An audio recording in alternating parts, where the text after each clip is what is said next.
Halo, selamat pagi anak-anak. Ya, Ibu berharap minggu ini kalian tetap semangat ya dalam menjalani tugas dan tanggung jawab kalian. Pada kesempatan kali ini, Ibu akan membagikan kepada kalian bagaimana sih cara menghitung soal-soal laju reaksi dengan tipe yang berbeda.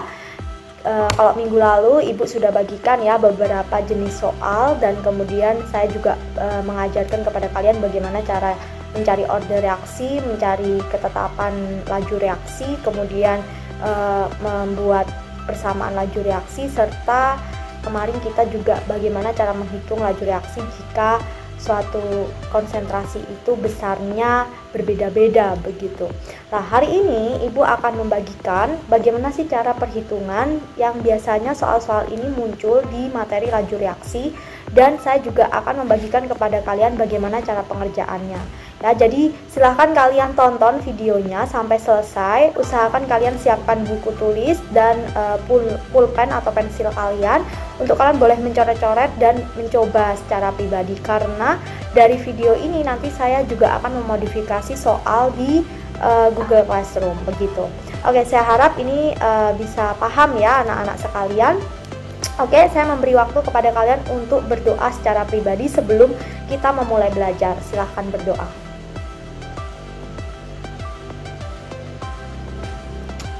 Ya, kita akan masuk di laju reaksi bagian yang kedua. Kalau minggu lalu adalah bagian yang pertama, kita sudah berjuang ya untuk menghitung dengan topik dan indikator yang sudah saya berikan minggu lalu. Hari ini kita akan masuk ke cara perhitungan laju reaksi lagi, tapi dengan topik yang berbeda. Oke, kita review dulu rumus umumnya. Sepertinya ini. Ya, kita akan review rumus umumnya. Kalau minggu lalu saya sudah memberikan ya rumus umum dari laju reaksi itu adalah R sama dengan ya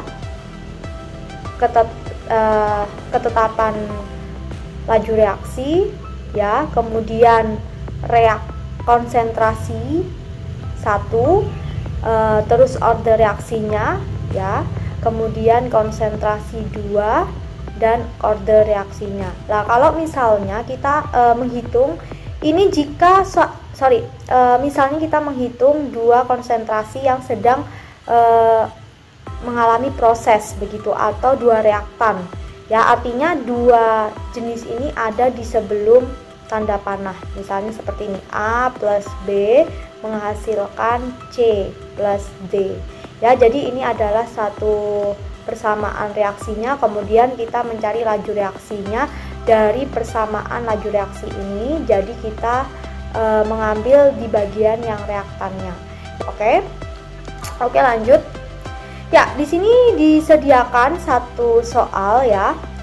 Persamaan reaksi penguraian kalsium karbonat memenuhi persamaan reaksi berikut. Jadi kalsium karbonat itu menghasilkan CaO plus CO2 ya, dimana 30 gram kalsium karbonat ini dengan Mr 100 pada temperatur dan tekanan tertentu terurai secara sempurna ya, jadi dia tidak punya sisa begitu, secara sempurna seluruhnya menjadi CaO dan gas CO2 dalam waktu 5 menit. Maka hitunglah kecepatan penguraiannya. Wow, berarti kita tadi biasanya kita disuruh menghitung laju reaksi, kita sekarang diminta untuk menghitung laju penguraian. Sama nggak sih? Sebenarnya sama, konsepnya sama, tetapi yang berbeda apa? Yang berbeda adalah cara menghitungnya. Nah, kita akan lihat bagaimana cara saya menghitung jika ada soal seperti ini. Lihat di layar monitor, saya sudah sediakan di layar monitor saya. Di situ persamaan laju reaksinya sudah diberitahu ya, kalsium karbonat itu menghasilkan CaO dan CO2. Ya, kita harus lihat dulu apa yang sudah diketahui ya. Massa CaO itu 30 gram. Kemudian yang diketahui lagi MrCaO-nya adalah 100. Kemudian yang diketahui lagi dia bereaksi dalam waktu 5 menit ya. Jadi waktunya ini adalah 5 menit. Ya, konsepnya kalian ingat nggak konsep ketika kita menghitung kelajuan satu kendaraan yang dia berlari menempuh jarak sekitar 10 meter kemudian dalam waktu 10 menit misalnya. Berarti berapa kecepatannya ya? tinggal dihitung aja 10 dibagi 10, begitu kan. Biasanya kita menghitungnya seperti itulah. Konsepnya sebenarnya sama ketika kita menghitung kelajuan satu kendaraan dari suatu daerah ke daerah lain. Ya, jadi konsepnya sama, yaitu kalau kita menghitung satu kendaraan ini dia berjalan dari satu titik ke titik yang lain, biasanya kita menghitung kelajuannya itu adalah jarak dibagi waktu. Nah, sama juga di dalam kimia ya. Di dalam kimia itu yang kita hitung tapi bukan jaraknya, tetapi konsentrasinya begitu, atau molnya yang biasa kita sebut dengan mol, begitu ya. Nah, sekarang kita akan menghitung. Di sini sudah diketahui ya, masanya 30 gram dan MR-nya 100 serta waktunya 5 menit. Yang pertama sendiri yang harus kita buat adalah kita harus cari mol. Nah, mol dari satu reaksi ini berapa? Kita hitung dari massa dibagi MR, maka 30 dibagi 100. Ya, supaya kalian tidak terjebak bagaimana cara saya menjadikan ini koma, maka kalian hitung aja. Nolnya di sini ada 2, maka saya tinggal tambahkan 0,2, 1, 2. Nah, berarti 0,3. Ya, 0,3 mol per bla bla bla bla gitu ya. Biasanya gitu. Ini mol. Nanti kita per mol per waktu begitu. Sorry, bukan mol per bla bla bla ya. Saya udah error ini, mol per waktu. Nanti ketika kita menghitung kecepatannya, saya taruh di sini saja. Jadi kalau kita cari kecepatannya, atau bisa kita sebut dengan R di dalam kimia yang sudah kita tentukan ya rumusnya minggu lalu, maka dia kan kita bisa membuat dari perubahan molnya atau delta molnya ya. Kalau kalian tahu, terus bagi dengan perubahan waktunya atau delta T-nya. Maka di sini tinggal ditulis saja 0,3 dibagi 5 menit. Nah, 5 menit ini berapa detik sih? 5 dikali berapa ya? 5 dikali 60 ya. 60 menjadi berapa detik begitu ya? 300 detik. Nah, jadi tinggal dibagi saja 300 detik. Berarti nanti didapatkan hasil di sini ya, 3 dibagi 3 sudah jelas ya. Kalau kita bingung begitu, Bu, saya bingung, Bu, saya harus pakai kalkulator atau gimana ini, Bu? Jangan bingung, ada cara gampangnya. Jadi 0,3 ditetapkan saja. 3-nya sudah jelas 1, jadi hilang karena dia pangkat 10 pangkat min 2, berarti nanti naik ke atas 10 pangkat min 2 ya. Jadi nolnya kan ada 2, jadi 10 pangkat min 2. Kalau min 2 berarti ya udah tinggal jalan aja, 0,03 kan? Sorry. 0,3 kan? Jadi kita masuk aja 1, 2. Berarti hasilnya 0,003 mol per second. Nah, jawabannya adalah ini. Atau bisa disederhanakan lagi, 3 kali 10 pangkat min 3 mol per second. Seperti ini. Jadi ya, kalau kita ditanya hitunglah kecepatan penguraiannya, maka kecepatan penguraian dari kalsium karbonat itu adalah sebesar 3 kali 10 pangkat min 3. Oke, dari sini ada pertanyaan. Kalau kalian ada pertanyaan, silahkan bertanya di kolom komentar ya. Kalau masih bingung lagi, bolehlah telepon ibu atau chat ibu secara pribadi di jam kerja. Oke, sekarang saya akan melanjutkan soal yang nomor 2. Dari sini paham ya. Jadi dicari dulu, sebelum saya lanjut, dari sini paham ya. Jadi sebelum kalian cari yang namanya kecepatannya, maka yang harus kalian cari dulu adalah berapa jumlah molnya, kemudian kalian tentukan waktunya berapa, kemudian dibagi saja gitu. Oke, lanjut ya. Contoh soal nomor 2 ini adalah reaksi pembentukan nitrogen dioksida atau NO2 dari dinitrogen pentaoksida atau N2O5 yang memenuhi persyaratan sebagai berikut ya. Di situ ada N2O5 dan menghasilkan 2NO2 dan berapa itu ya? Oke, setengah O2. Di sini kalian diminta untuk menentukan laju pembentukan NO2 jika laju penguraiannya senyawa N2O5 ini adalah 2 kali 10 pangkat min 5 mol per per liter detik ya. Jadi di sini kalian diminta untuk menghitung laju pembentukan NO2. Laju pembentukan NO2. Kalau biasanya kita menghitung laju reaksi suatu konsentrasi di reaktan, sekarang kita menghitung laju pembentukan di produk. Lah, Bagaimana sih caranya? Pasti kalian penasaran. Oleh karena itu, simak terus dan jangan skip. Ya, di sini Ibu sudah memberikan soalnya ya. Kalian sudah diberikan hanya satu clue saja, yaitu dari laju penguraian senyawa N2O5. Maka bagaimana sih cara saya menghitungnya? Ini gampang banget ya anak-anak. Jadi caranya adalah kita menggunakan trik yaitu koefisien. Nah, apa sih koefisien itu? Koefisien itu adalah yang ada di depannya satu senyawa. Di depannya N2O5 ini kan 1 ya. N2O5 menghasilkan 2NO2 plus setengah O2. Nah, kita akan melihat koefisiennya ini ya. Kita akan melihat koefisiennya ini. Jadi di sini itu sebagai clue tambahan untuk kita menghitung soal ini. Begitu. Jadi kalian jangan bingung, jangan takut ketika kalian diberikan soal ini terus kalian bingung ya, karena ini sebenarnya gampang. Yang kita lihat adalah koefisiennya saja. Lalu kita lihat, tentukan laju pembentukan NO2 jika laju penguraian senyawa N2O5 adalah sekian. Maka saya sudah diketahui nih 2 kali 10 pangkat min 6. Ini untuk penguraian N2O5. Ingat, penguraian padahal yang ditanyakan pembentukan. Maka bagaimana cara saya menghitung? Caranya adalah gampang banget. Jadi ya, laju N2O5 itu dibagi dengan laju pembentukan NO2, dan setelah itu kalian sama dengankan. Setelah itu kalian sama dengankan dengan koefisiennya. Berapa koefisien N2O5? Di sini 1. Berapa koefisien NO2? Itu adalah 2. Maka kita tinggal hitung. Ya, jadi dihitung kelajuan N2O5 tadi 2 kali 10 pangkat min 6 per ini R kelajuan NO2 ini saya anggap X gitu ya, supaya enak 1/2. Maka saya bisa menghitungnya juga di sini. Nah, di sini saya akan beri, berarti saya hitung di sini 2 berapa ini?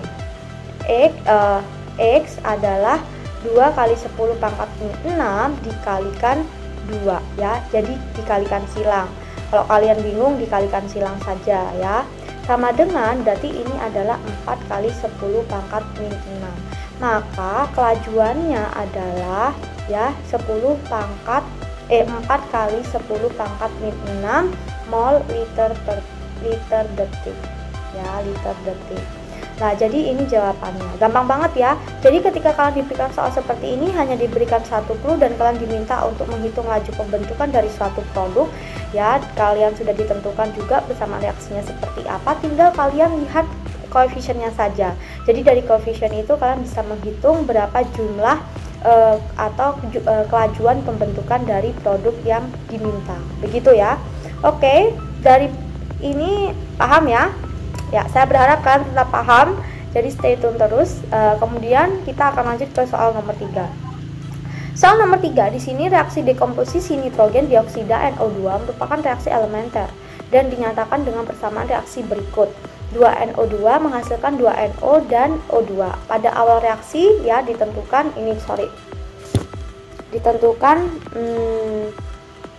oke, kayaknya saya nggak bisa baca ya karena terlalu bawah kamera saya di depan soalnya. Oke, kita lihat dari soal ini saja ya. Pada awal reaksi NO2 adalah 0,01 M dan laju reaksinya adalah 5 kali 10 pangkat min 4 detik ya, M per detik. Tentukan laju reaksi ketika NO2 atau konsentrasi NO2 sudah terurai 90%-nya. Oke, caranya gimana ya Bu? Saya bingung ini Bu. Ya, kita lihat dulu persamaannya. Di sini 2NO2 menghasilkan 2NO dan O2. Nah, pada awal reaksi ternyata diketahui awal reaksi ini adalah ya, di awal reaksi ini kita mendapatkan konsentrasi NO2 adalah 0,01 M ya, molar. Nah, kemudian kalian ditanya laju reaksinya. Laju reaksinya di sini saya akan lihat dulu. Oke, laju reaksi itu berarti dia itu konsentrasinya itu 0,01, maka ini saya yang keliru ya. Lalu kelajuannya itu adalah 5 kali 10 pangkat min 4. Kemudian kalian diminta untuk menentukan laju reaksi ketika NO2 sudah terurai 90%. Wah, cuma dikasih 30 saja ya. Berapa yang sudah terurai? Jadi yang terurai di sini hanya 90%-nya saja. Nah, jadi saya bagaimana nih dalam menghitung reaksi ini? Ya sebenarnya sama aja ya, konsepnya sama saja, tapi kita harus tahu dasarnya begitu. Yang ditanyakan adalah laju reaksi ketika NO2 terurai. Saya ulangi, laju reaksi ketika NO2 terurai. Yang diketahui apa? Laju awal. Ya, jadi laju awal. Maka dia punya dua clue. Yang pertama laju awal dan yang ditanya adalah laju reaksi. Jadi saya harus menghitung dari laju awal. Gitu ya. Jadi lihat, ini di sini adalah R-nya di sini adalah laju awalnya, yaitu K dikali konsentrasi laju awalnya adalah 0,01 ya kan, NO2 adalah 0,01. Kemudian saya ditanya ketika laju akhirnya berapa. Untuk saya bisa mendapatkan ini, maka saya harus memasukkan R-nya juga. R-nya di sini saya hapus saja, 5 kali 10 pangkat min 4 ya, saya hapus di sini. Ya, kita buat ini. Nah, sekarang kita lihat ini adalah laju awalnya. Kemudian kita ditanya laju akhirnya. Untuk kita menghitung ini, maka kita harus tahu terlebih dahulu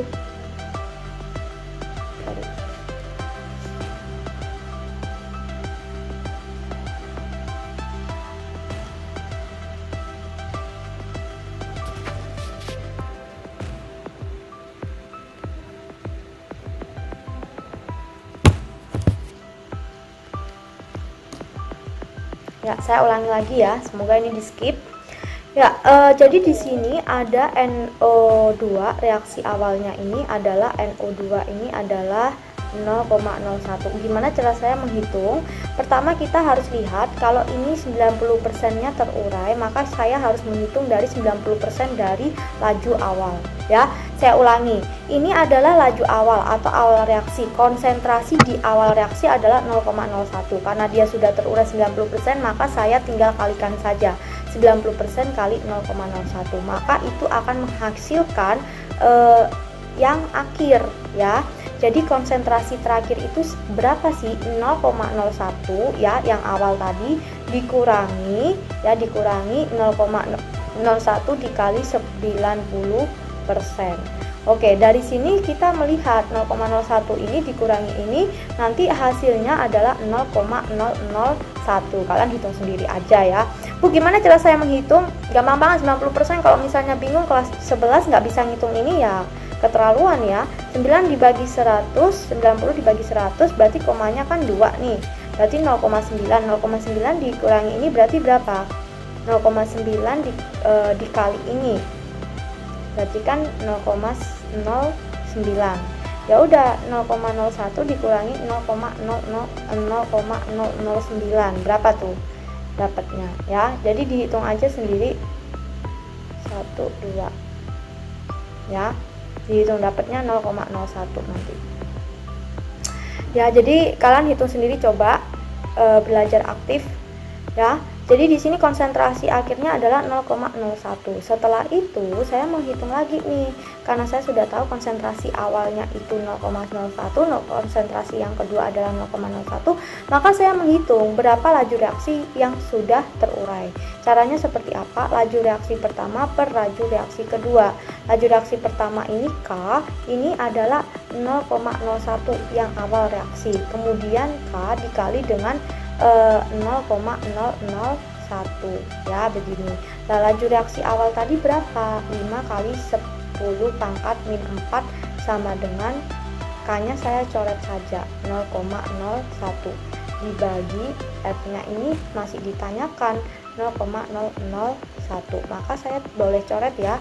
R2 sama dengan 5 kali 10 pangkat min 4 kali 10 pangkat min 3, ini 10 pangkat min 3 ya. Oke. Terus dibagi 10 pangkat min 2 ya. Boleh nggak saya coret ini? Boleh ya. Ini sisanya adalah min 1, maka saya jawabannya adalah 5 kali 10 pangkat min 5. Jadi laju reaksi yang terakhir itu kita dapatkan 5 kali 10 pangkat min 5. Caranya seperti itu, gampang ya. Jadi yang pertama kalian harus hitung kalau laju awal, konsentrasi awal itu 0,01, maka sudah reaksi berarti kan 90%-nya, ya udah 0,01 dikurangi 90% dari jumlahnya itu tadi, kemudian didapatkan seperti ini. Oke, dari sini paham? Ya, saya berharap kalian paham ya. Kalau kalian bingung, kalian boleh tanyakan kepada ibu, nanti ibu akan memberikan penjelasan yang lebih rinci lagi. Selamat belajar dan silakan kalian langsung pergi ke Google Classroom, karena di Google Classroom itu saya sudah menyediakan worksheet untuk pengerjaan latihan-latihan soalnya. Saya hanya memberikan 3 contoh dan nanti di worksheet itu akan ada modifikasi soal dari gabungan antara pertemuan yang pertama dan pertemuan yang kedua pada pagi hari ini. Oleh karena itu silahkan dilihat ya. Terima kasih, Tuhan memberkati dan sampai jumpa.